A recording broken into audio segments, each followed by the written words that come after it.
Say what you will about the movie itself, the marketing is always knocking it out of the park. The Cloverfield Paradox is directed by Julius Ona. It's written by Oren Uziel. It's a new Netflix movie. It stars Gugu Mbatha-Raw, David Oyelowo, Daniel Bruhl, Chris O'Dowd, and Zhang Zi. It's the year 2028 and the planet is going through a global energy crisis. A group of astronauts plan out to go up into space, use a particle accelerator to bring infinite energy for the planet, but unbeknownst to them, it opens up portals to different universes. From then on, they are trapped in a place that they don't understand, they don't belong, and they have to find a way to make it home before it is too late for their planet. Now let me give you some history about this movie. This movie is originally not supposed to be a Cloverfield movie. It was originally supposed to be called God Particle. Same cast, same plot, same everything. They shot this movie 2 years ago and then they realized that they don't know what to do with this movie. Paramount saw this movie and they said, damn, how are we going to market this movie? This movie makes no sense. We are going to lose the money that we spent on this movie. So they kept on delaying the release date from months to years until J.J. Abrams came in, saw the movie and said, hey, you know, we can work something out with this. All we got to do is retwist a little things, add a little bit here and there, and we make it a Cloverfield movie. Paramount was like, damn, smart move. Hell yes, let's do it.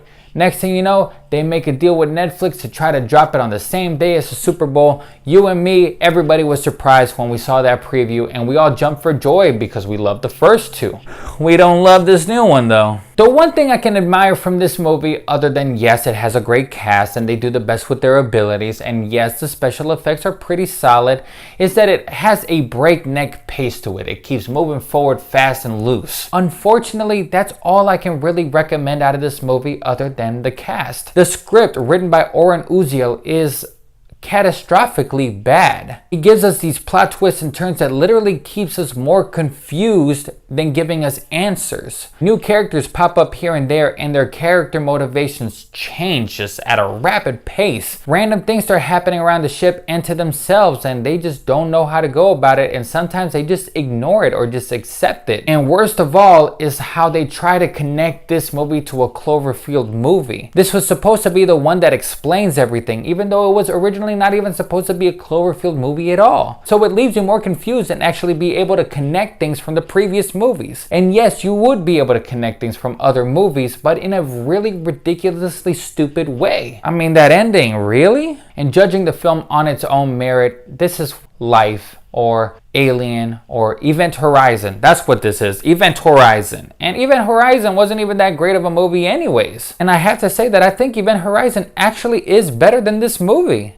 Damn. I honestly don't know how they managed to get this cast, but this cast is amazing. It's a very multicultural cast. They got Zhang Zi, John Ortiz, David Oyelowo, Gugu Mbatha-Raw, Daniel Bruhl. Zhang Zi speaks in Mandarin, which was a nice touch. But the characters are all cliche cardboard cutouts. They betray themselves on a whim, but you don't even understand why. How you gonna betray somebody else in the ship? Y'all going back home together, whether y'all like it or not. And there's this really useless subplot of Gugu Mbatha-Raw's husband back in planet Earth rescuing a young child and trying to find safety because there's a global invasion going on. Not just the energy crisis, but now there's monsters on the loose. And that's not even explained why in this movie. But it doesn't amount to much. It doesn't amount to anything at all. You just walk out of this movie just feeling more confused and just more annoyed and frustrated. So while it may be fun at first because it's the new Cloverfield movie and you want to just stay in the loop of the Cloverfield franchise,